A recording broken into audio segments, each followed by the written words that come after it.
Halo teman-teman, kembali lagi bersama channel Belajar AutoCAD Indonesia. Kali ini kita akan membahas fitur-fitur yang terdapat di dalam status bar.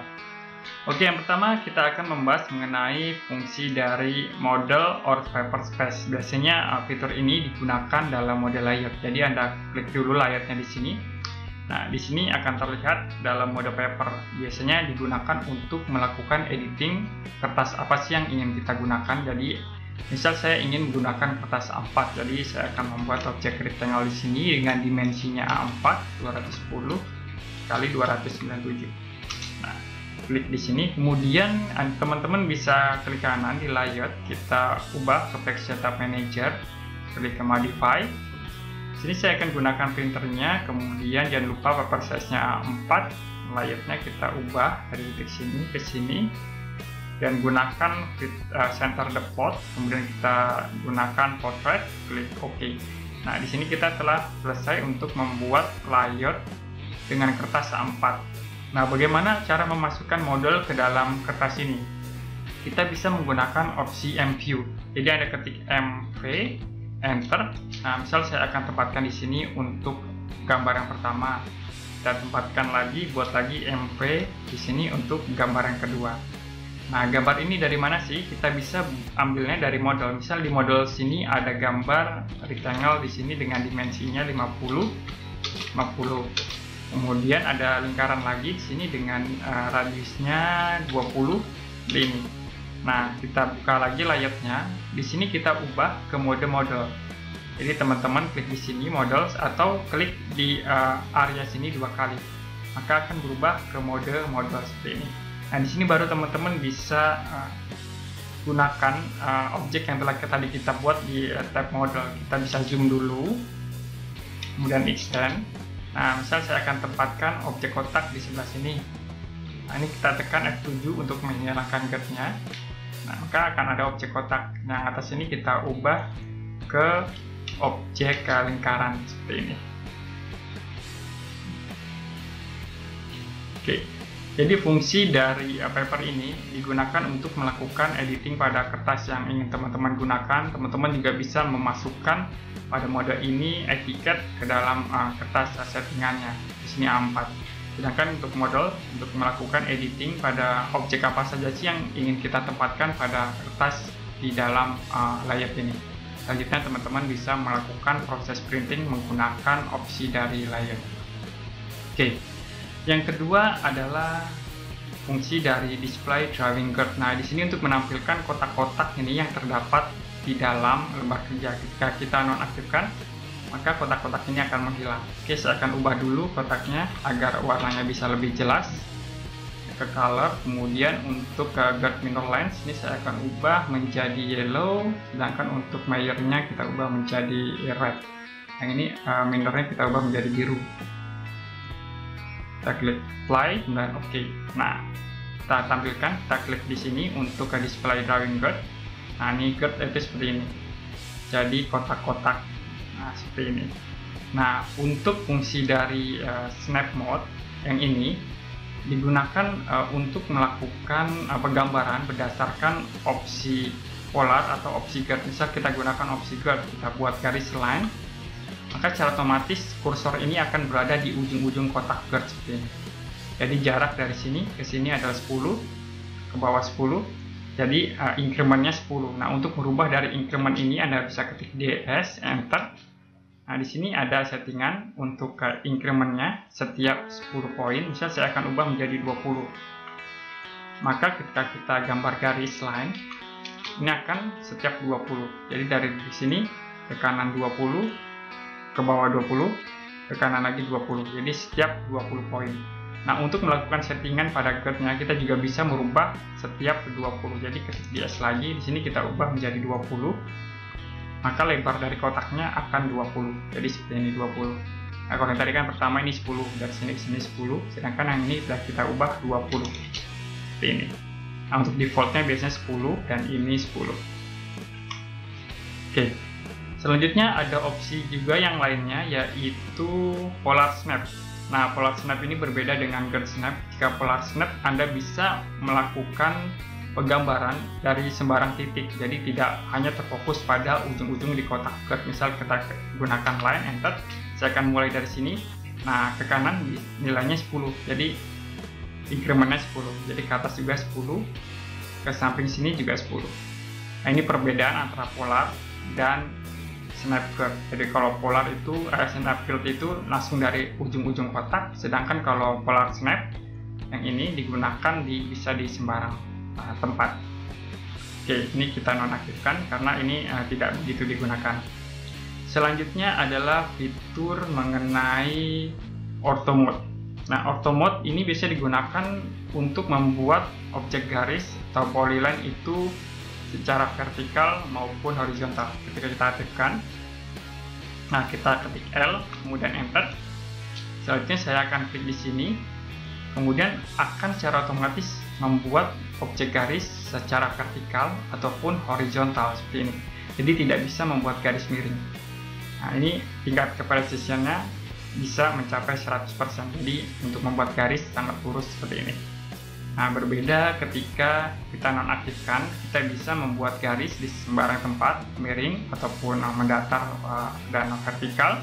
Namun tingkat presisinya akan berkurang karena akan kesulitan untuk membuat garis lurus ataupun membuat garis miring lurus.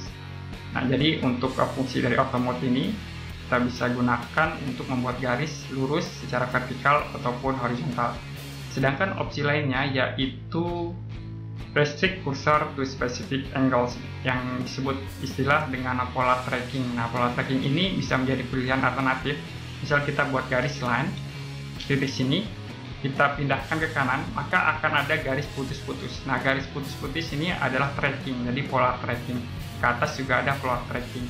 Dan opsi ini juga bisa membuat garis miring 45 derajat seperti ini. Berbeda ketika kita hanya menggunakan opsi yang auto mode, ini hanya bisa digunakan untuk vertikal dan horizontal. Sedangkan kalau yang polar tracking ini bisa digunakan untuk vertikal, horizontal maupun garis miring. Nah, garis miringnya ini juga bisa kita edit. Misal saya akan ubah setiap 15 derajat ada pola trackingnya. Jadi ini 15 derajat ada pola tracking, 30, kemudian 45, kemudian 60. Jadi bisa kita set sesuai dengan keinginan. Jadi defaultnya adalah 45. Oke. Opsi selanjutnya yaitu adalah isometric drafting. Nah, isometric drafting ini digunakan untuk melakukan modeling 2 dimensi isometrik. Jadi misal kita buat pandangan atas dulu dari isometrik, kita klik isoplane top dan kita aktifkan yang ini. Nah, di sini kita bisa buat misal 50, buat garis panjang 50, garis lagi ke sini 50, kemudian ke arah sini 50. Ini untuk bagian atasnya. Nah, saya akan buat lagi di bagian kiri seperti ini. Jadi kita ganti ke mode isoplane left. Kita buat lagi garis dari titik sini ke bawah 50, kemudian ke arah sini 50. Kita klik di sini. Seperti ini. Selanjutnya pada bagian depan atau kanan kita bisa gunakan isoplane right. Kita buat lagi line dari sini ke bawah 50, kemudian kita hubungkan ke sini. Oke, kita nonaktifkan. Nah, kita telah membuat objek 3 dimensi, pandangan 3 dimensi, namun isometrik. Objek ini adalah 2 dimensi seperti ini. Tapi kita buat dalam mode isometrik, jadi view-nya tampilannya 3 dimensi seperti ini. Nah, ini adalah fungsi dari isometrik, jadi kita bisa membuat objek-objek isometrik 3 dimensi. Selanjutnya adalah fungsi dari objek snap tracking. Nah, pertama dulu kita bahas mengenai objek snap. Nah, objek snap ini dapat mempermudah kita untuk memulai penggambaran dari titik mana sih yang ingin kita gunakan. Misal kita buat garis, dan saya akan membuat sebuah garis dari tengah-tengah garis ini, maka secara otomatis akan ada tanda segitiga pada garis-garis ini. Ini yang disebut dengan snap midpoint. Jadi ketika kita aktifkan, snap midpoint-nya akan tampil seperti ini. Oke, kita nonaktifkan. Maka ketika kita buat sebuah garis di tengah-tengah sini tidak ada tanda yang bisa mempermudah kita untuk membuat proses penggambaran. Kita aktifkan lagi, buat garis, maka akan bisa tampilkan midpoint, endpoint, kemudian center point juga bisa di sini. dan juga ada opsi yang di sini. Nah, ini biasanya saya aktifkan semua untuk ke snap point-nya untuk mempermudah kita melakukan proses penggambaran pada objek 2 dimensi. Jadi kita bisa menentukan titiknya di tengah, ataupun di endpoint, ataupun di center point menggunakan opsi dari snap point. Nah, selanjutnya untuk fitur dari snap tracking yang ini. Nah, snap tracking sama juga seperti pola tracking, yaitu garis putus-putus yang bisa mempermudah kita untuk melakukan referensi penggambaran. Misal kita aktifkan, kita nonaktifkan snap tracking, kita buat garis line, saya akan klik di sini, kemudian Anda akan kesulitan untuk membuat sebuah objek yang bersinggungan dari titik sini dengan titik sini. Ini akan sangat sulit karena untuk snap trackingnya ini tidak ada. Ketika kita aktifkan, kita sorot ke sini, kemudian ke kanan, maka ada opsi snap tracking seperti ini, garis putus-putus. Nah, di sini kita bisa hubungkan dari sini ke bawah, nah, maka akan terhubung. Nah, ini untuk mempermudah kita untuk melakukan proses penggambaran. Jadi ada opsi snap trackingnya, itu adalah fungsi dari fitur snap tracking. Nah, ini kita aktifkan dua, biasanya digunakan untuk mempermudah penggambaran. Oke, fitur selanjutnya adalah show or hide line weight. Nah, fitur ini digunakan untuk menampilkan ketebalan dari objek yang kita tebalkan. Misal saya akan tebalkan objek lingkaran ini. Nah, kita gunakan properties di sini. Saya akan ubah line weight-nya di sini 1 mm. Oke, kemudian Anda dapat melihat bahwa tidak terjadi perubahan atau lingkaran ini tidak menebal. Nah, untuk menampilkannya kita bisa klik opsi ini, show or hide line weight, maka akan ditampilkan ketebalan dari lingkaran ini. Kita nonaktifkan, maka ketebalannya tidak akan ditampilkan. Jadi ini fungsinya untuk menampilkan ataupun menghilangkan ketebalan pada objek yang sudah diberi ketebalan garisnya. Selanjutnya adalah fitur dari show annotation objects. Nah, ini ada hubungannya dengan dimensi annotation. Misal kita buat dulu dimensi annotation di sini. Kita buat dimensi baru dengan annotation, klik new. Nah, di sini saya akan aktifkan annotative, klik continue, kemudian kita klik OK, kita close, kemudian buat dimensi linear.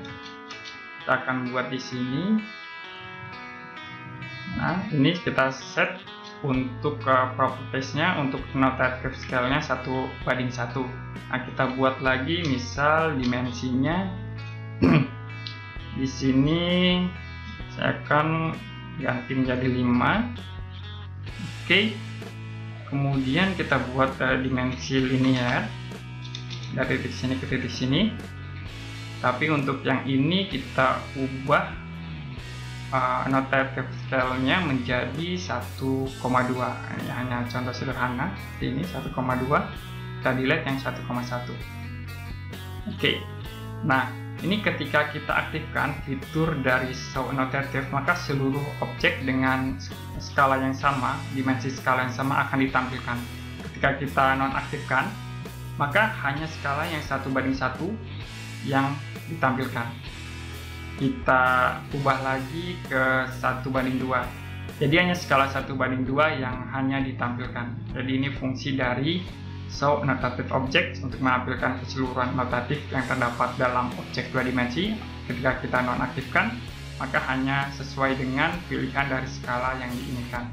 Nah, untuk satunya lagi adalah add scale to annotative. Jadi kita bisa melakukan add scale pada skala yang ini. Misal skala ini saya akan tambahkan lagi untuk skala 1:5.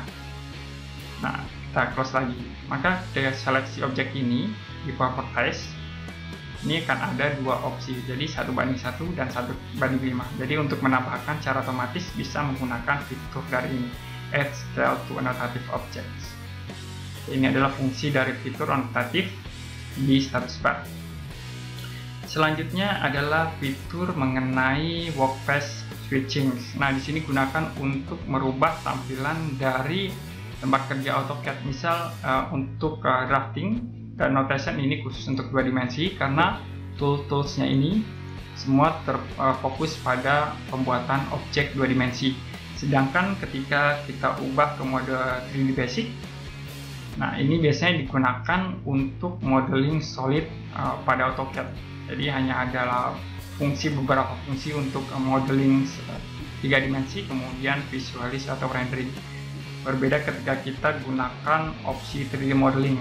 Nah, di sini sudah komplit untuk 3D modeling, bisa 2 dimensi, 3 dimensi, kemudian ada juga opsi surface dan mesh. Nah, ini untuk lengkapnya di 3D modeling workspace-nya. Nah, yang terakhir adalah AutoCAD Classic. Ini biasanya untuk AutoCAD versi yang terbaru. Workspace ini tidak ada, jadi Anda perlu membuatnya manual. Jadi ini sebagai contoh untuk AutoCAD Classic-nya. Tapi saya biasanya menggunakan opsi dari 3D modeling karena seluruh fitur 3D sudah ditampilkan dalam workspace ini. Oke, fitur selanjutnya adalah mengenai annotation monitor. Nah, annotation monitor ini biasanya digunakan untuk menampilkan tanda seru kuning pada dimensi. Nah, misalnya kita aktifkan. Nah, ini akan tampil seperti ini. Jadi Anda bisa menggunakan opsi ratio shaded atau delete dari dimensi ini. Jadi kebanyakan orang tuh kebingungan, kok ada sih tanda seru kuning pada objek dimensinya, bagaimana sih cara menghilangkannya? Ya, Anda perlu menonaktifkan fitur ini. Maka fungsi dari tanda seru kuning itu akan menghilang. Jadi hanya perlu klik yang ini, maka akan menghilang ke display. Oke, ini adalah fungsi dari fitur annotation monitor. Nah, selanjutnya adalah fungsi lock user interface. Nah, ini digunakan untuk mengunci seperti toolbar ataupun command line. Ini bisa kita pindahkan kemana-mana kan. Nah, ketika kita gunakan fitur ini, misalnya saya akan kunci di dock Windows. Jadi Anda tidak bisa memindahkan command line ini. Nah, maka akan ada tanda seperti ini untuk memindahkan. Jadi akan dikunci.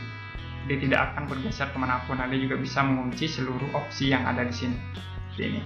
Jadi seluruh toolbar ataupun bagian dari drawing list ini, workspace tidak akan bisa berpindah seperti ini. Ini adalah fungsi dari lock.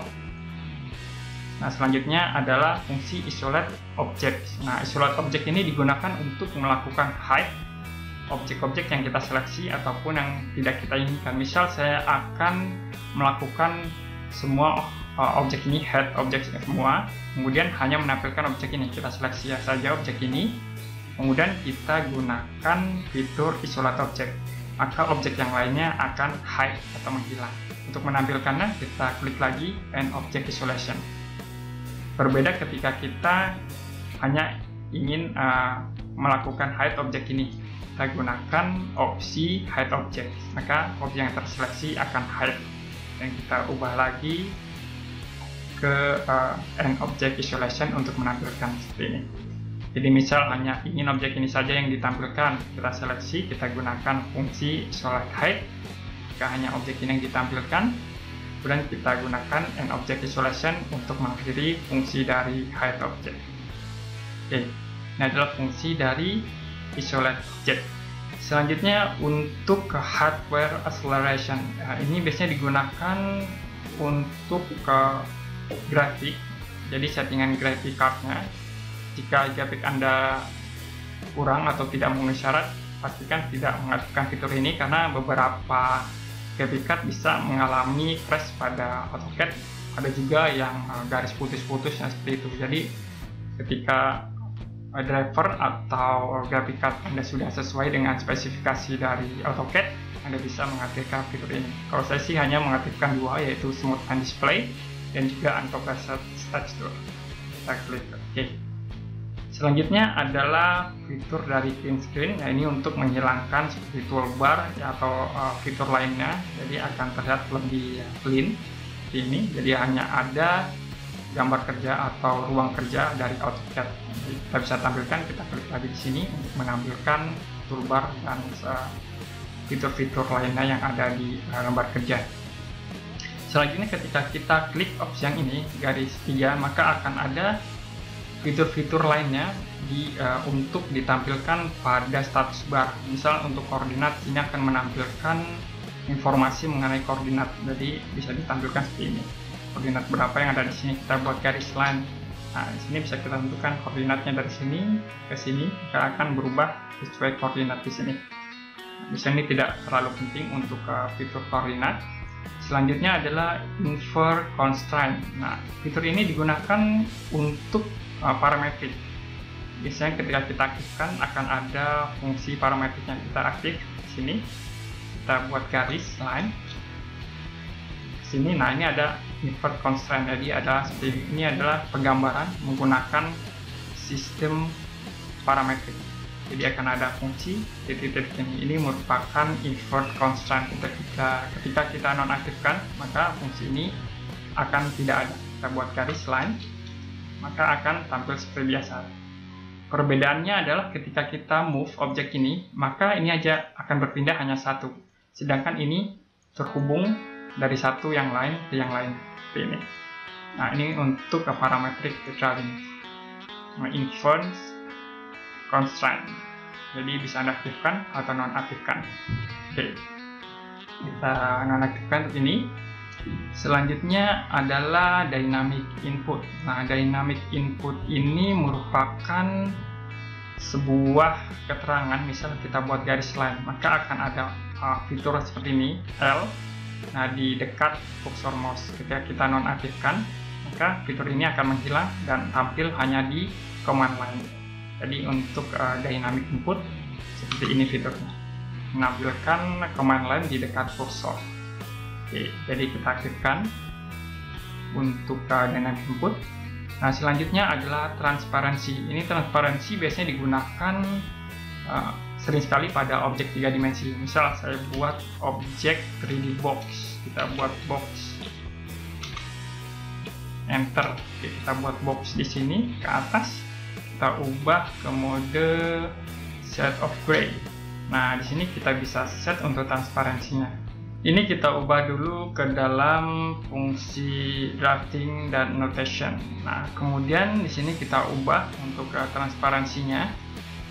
Kita klik ke properties. Nah, di sini bisa kita ubah ke transparansinya. Jadi semakin transparan objek ini.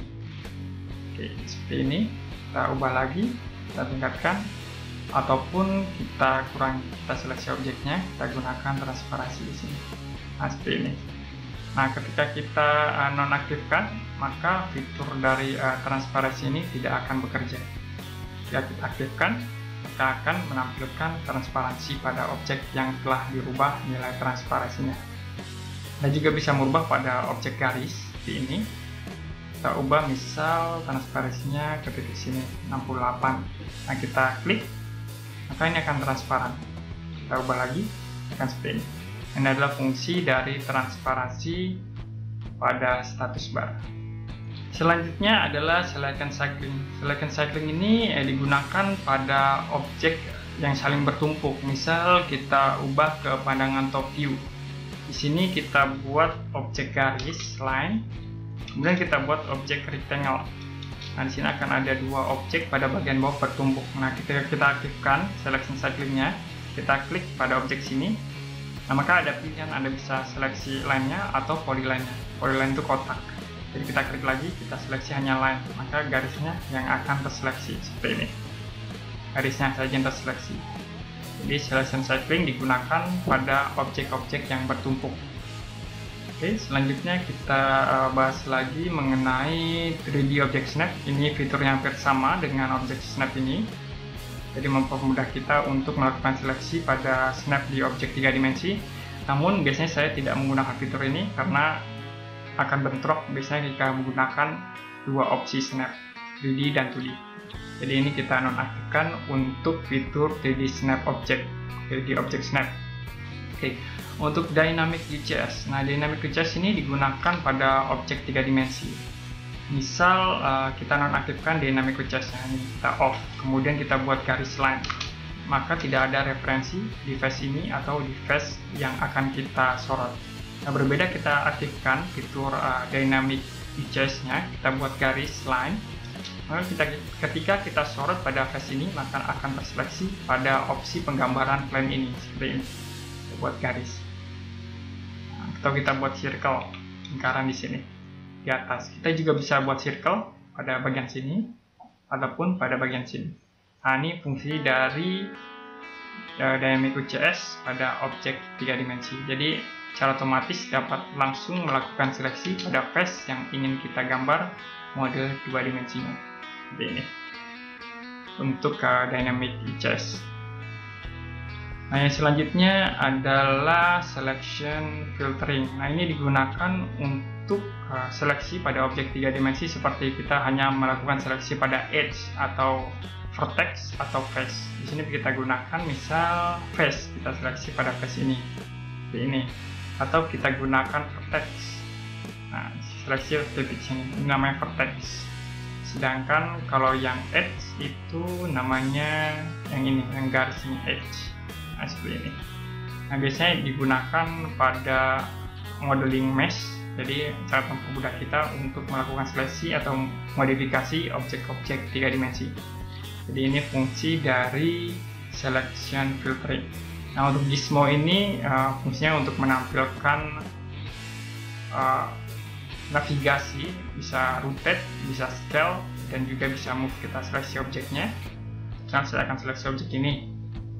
Nah, kita aktifkan gizmonya di sini rotate.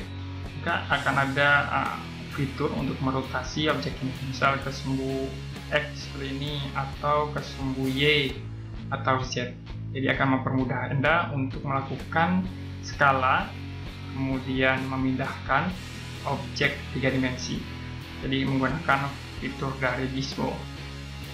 Ini untuk gizmo. Selanjutnya adalah units. Nah, ini Anda bisa menggunakan misal desimal itu misal 1, 2, 1, 2, 3 ini desimal. Misal kalau kita gunakan arsitektural, ini kita gunakan opsi dari inci atau feet. Jadi Anda bisa menggunakan 2 inci, 2 feet, 1 inci seperti ini. Ini penggambaran dari arsitektural. Jadi tinggal Anda pilih Anda menggunakan desimal atau arsitektural untuk menggambar objek-objek kerja di AutoCAD. Nah, selanjutnya adalah quick properties. Nah, quick properties ini ketika kita melakukan seleksi pada objek maka akan tampil simple dari properties. Kita klik di sini. Nah, ini akan tampil nanti. Nah, ini kita akan aktifkan dulu gizmonya. Oke, kemudian ini kita aktifkan untuk quick properties yang ini. Nah, kita seleksi objeknya, maka akan tampil quick properties seperti ini. Kita seleksi lagi objek 3 dimensi ini, akan tampil seperti ini. Ini kita nonaktifkan, maka kita klik tidak ada fitur quick properties pada gambar kerja AutoCAD. Jika kita aktifkan, akan ada fitur quick properties. Oke, ini adalah fungsi dari quick properties. Oke, kita sudah bahas keseluruhan dari status bar pada aplikasi AutoCAD. Dan jika Anda memiliki pertanyaan tentang materi ini, Anda dapat komentar di bawah video. Jangan lupa untuk like videonya, subscribe channelnya untuk mendapatkan update-update terbaru informasi mengenai aplikasi AutoCAD. Kita ketemu lagi di video selanjutnya.